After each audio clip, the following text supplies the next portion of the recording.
Hello, in this video I'm talking about how driving anxiety can spread to other types of driving if you leave it alone and just do nothing about it, hoping it will go away.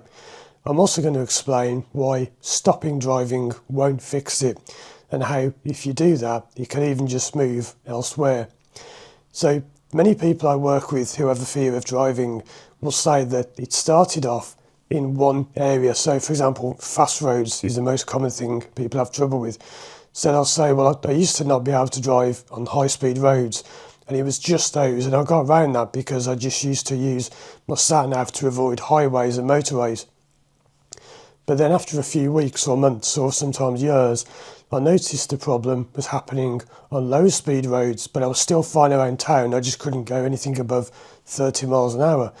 But then it happened around town, and then it happened on quiet local roads, and then it got so bad I couldn't even get the car off the driveway because it spreads. You see, if you don't fix your fear of driving, not always, but often in most cases, it will spread. And I had someone leave a comment on my channel the other week. It's quite a funny comment. They said, I've got the solution to driving anxiety. Stop driving. I'm a genius. No, you're not a genius, because stopping driving won't fix it. You see, if you have a fear of driving, imagine it like a problem inside you. It's like steam building up inside you. It's a problem. Now when you go driving, that problem is releasing, so the steam's coming out. If you don't drive, well, it will just go elsewhere. So instead of driving, the problem kind of thinks, okay, well, you're not going to drive, I can't come out then, so instead I'll do it when you go to the shops. And many people I work with have a fear of being in public. It can go from driving, it can spread throughout your driving, and it very often goes into comparable things. Like, for example, if you're on a road, it's a very public place, right? You've got people all around you, people looking at you. So then you'll find in other situations like that, such as when you're in a shopping centre, then the problem will happen then because your mind's thinking, hey, you're in a shopping centre, people are around me, this is like being on the road. So it spreads to that. And then it goes from the shopping centre to being in any social situation. And the problem, and I don't want to worry you because it doesn't always happen like this, but the problem can just spread. And this is one reason why when people are sometimes surprised at the cost of therapy and they say, I don't get it, why can't I just pay £50 to fix my problem, why does it cost so much? Do you understand why? Because we're not just fixing your driving, because it's not your driving anyway. You're fixing lots of different things, and this has a knock-on effect. And many times what happens is people I work with will say, it's really weird because after I fixed it, I never even realised that was a problem.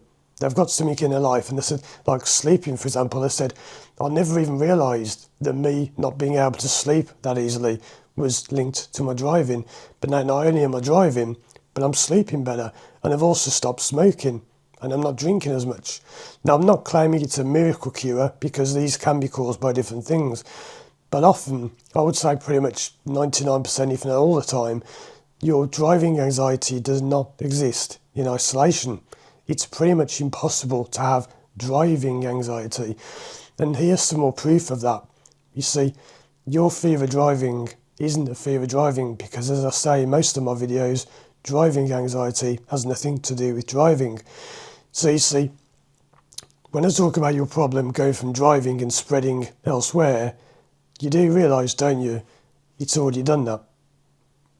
Now many people are shocked by this and surprised, and they say, what, I don't get it, what do you mean? Well, think about it. Your driving anxiety that you've got now, yeah, how long have you had it for? People say, oh, I've had it for like 5 years, 10 years. No, you haven't. They'll say, how old are you? Say, oh, well, I'm like 50. So you've probably had it for about 30, 40 years. Because not all the time, but most times, it starts before the age of 18 and often before the age of 8.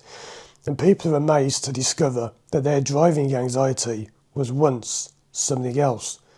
And then it was something else, and something else, and something else, and something else. And that's how you fix it, so you find what it is. People are always saying to me, how do you fix the fear of driving? Well, I've told you many, many times, I've told you in this video, you find what it once was. How do you do that? By working with a therapist. Can you do it on your own? Well, you can, but it's very difficult. I do have an online course you can use if you want to do it on your own, but it is easier with a therapist, because when you train in therapy, you'll learn lots and lots of things. And you'll think, oh, I didn't know that. Oh, I didn't know that. Oh, I didn't know that. And when people are saying what they're saying to me in a session, I can think, oh, that's wrong, that's wrong, that's wrong. And I can sort of see what they're thinking incorrectly. And really all we do is change your way of thinking. And here's somewhere where people often go wrong. So people who say, oh, but I can't find the memory, I don't know what it used to be. You already have, right? Because what I need to understand is people are always looking for a memory. They always think, oh, well, what was it? Or they close their eyes and they say, oh, well, when I was 7 years old, I remember going to this museum. And do you think it could be that? And I think when I was a kid, I remember this time this other kid stole my lollipop. Do you think it could be that? That isn't how you do it. That's not how you find the problem. Right? When I do this with people in sessions, they often say, oh, I haven't thought of that problem for years. I forgot about that. Because we do it in the right way and it brings up these things. So what was I going to say? I forgot what I was going to say now. I was going to say about how sometimes the problem isn't what you think it is. And you don't find it in the way you think. That's what I was going to say. It isn't just a memory. People think, oh, well, it's a memory. I can't remember the memory. I can't remember what it was. But very often when I do a session with people, they'll say something like, oh, it's really funny, Paul. I've got this feeling in my chest. And I'll say, well, what's that feel like? So it's like a burning feeling. It's going into actually, it's going down to my stomach. That's the memory. And I've said this over and over, and I tell every client this, and it's really hard to get this into people's heads. The memory is not necessarily a memory like, I remember this. You see, your unconscious and subconscious mind remembers things with feelings. Your unconscious doesn't do memories as in, oh, words, I went to a circus, I went to a museum. It's feelings. So when you think of your problem, then you get that feeling in your chest or in your leg or whatever it is, wherever it is. That's the memory. And that's where so many people go wrong and they say, well, I don't get it. How can that be a memory? Because that's how your mind remembers things. And I'll give you probably the best example. This one always sticks in my mind, talking of minds. I remember this one. This was about 3 or 4 years ago. This is such a great case. This was such a funny one. They had 2 problems. One of them was being stopped at red lights, and the other one was driving at speed. And I'm not breaking any confidentiality here because I'm not even going to name them. It was someone who said they'd been driving in a van one day and they went on the motorway and they had a sudden panic attack, and they was in a work van with their work colleagues, and they were sort of holding the door and the seat, and they were screaming and screaming, and the work colleagues were freaking out thinking they were having a heart attack even though they were in their 20s. So they pulled over and they called an ambulance, and the ambulance come and they took them to the hospital and they had all these checks done. Does this sound familiar? Have you been through this? And they couldn't find anything wrong, and they said it was all in your mind. We found the cause of their problem was 2 things. First one was when they were in a school cafe, I think it was, and I think someone had played a trick on them or something, or I can't remember, something like they played a trick or something had happened, and everyone in the classroom was laughing at them and they were embarrassed. That's what caused the fear of being at traffic lights. Why? Probably because the lights, they stopped people looking at them in the cafe at school, the canteen. They stopped, they stood up, everyone was laughing at them. I don't know, we don't have to make links like that. You don't have to link it all together. But what caused the fear of driving at speed? This is the one I always remember. They said to me, well, I asked them, I won't say how we'll get into all this because it will take too long to explain. But we got to a point where they said, you know what, Paul, it's really funny because when I was a kid, I think they dislocated their left knee, and they said, I dislocated my left knee and I've always had trouble with my left knee. But, it's my right leg that has the problem, so that can't be anything to do with it. And they came back in the next session and they said, you know what, something really weird's happened. I was speaking to my parents and we were talking about that time I dislocated my knee. And you know what? It wasn't my left knee. It was my right knee. And ever since they found that, the problem went. Now, how do you explain that? People say, oh, that doesn't make sense. It doesn't make sense. This is why what I do so often works. Not always, but often does. Because it doesn't have to make sense. Why would you thinking you dislocated your left leg give you a fear of driving at speed? when it was your right leg. If you want to come up with a theory, or maybe the right leg was saying to them, hey, it was me, I had a problem, you're thinking of the wrong knee. I mean, why would that make any difference? You don't have to come up with a logical solution. If you go to a psychologist, we need to work out why that happened. We recommend you book 100 sessions with me. You don't have to book 100 sessions. You don't have to know why. Forget the why. I always say to my videos, don't I? Forget the why. Why did it matter? Why did it work? We don't care. They remembered that they hadn't dislocated the left leg. It was the right leg. And the problem went. You see, that problem had plagued them for years. I think there was about 7 or 8, and there was now in the 20s.